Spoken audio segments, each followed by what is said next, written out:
Joining us, welcome. We're bringing you details of a large magnitude earthquake off the northeastern coast of Japan. It's triggered a tsunami that was been washing away cars and tearing away buildings along the coast near the epicenter. These are the rather shocking and amazing pictures that are coming into us live now from the state broadcaster NHK, and it just shows the full force of the water. Look at that ship there. It's in the middle of a field, just being pushed right across the fields there. Not absolutely sure where this is, but look at that road on the left-hand side. There are people driving on that side of the road, and you've got this wall of water, and it's got houses in it. There's a fire there, look, on the right-hand side.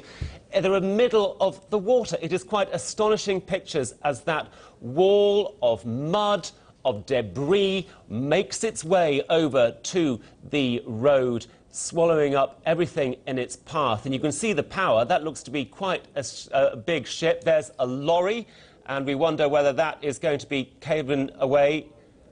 And you'll just see the power of this and why these tsunamis are just so dangerous. There it goes.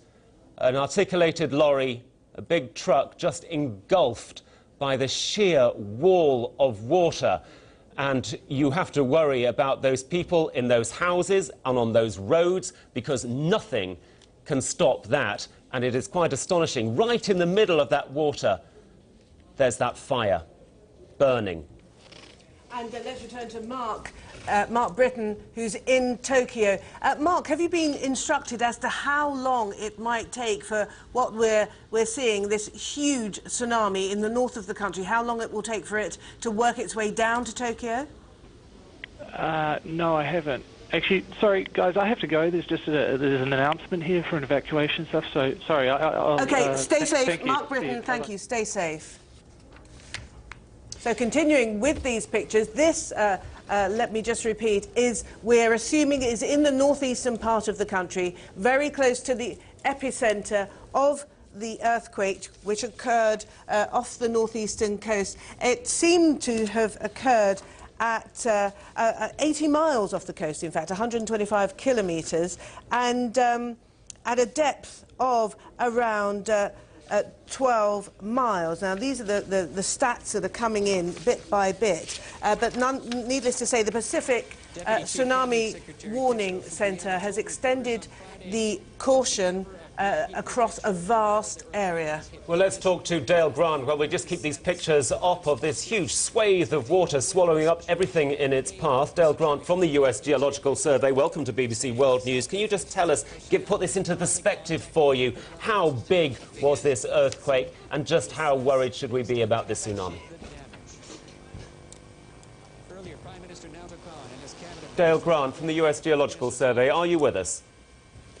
We'll try and get Dale Grant back from the US Geological Survey and speak to him just as soon as we can, but the latest we have, a massive 8.9 magnitude quake has hit northeast Japan, causing many injuries, fires and a 4-metre tsunami along parts of the country's coastline. There were several strong aftershocks and a warning of a 10-metre tsunami following the quake. And we're looking at these quite horrific pictures of this huge wall of water that just swept through everything in its path. And the latest that we have is that Taiwan's Central Weather Bureau is warning people living on its east and northwest coast to be on guard for tsunamis. Japan's defense ministry has deployed 8 military planes to check damage following the earthquake. We also understand the French press agency is saying that a number of people were injured after a roof caved in at a Tokyo graduation ceremony. Martin. And just to expand on the Pacific Tsunami Warning Centre, which has now put on alert a vast swathe of the Pacific region. It obviously includes Japan, Russia, Marcus Island and the Northern Marianas.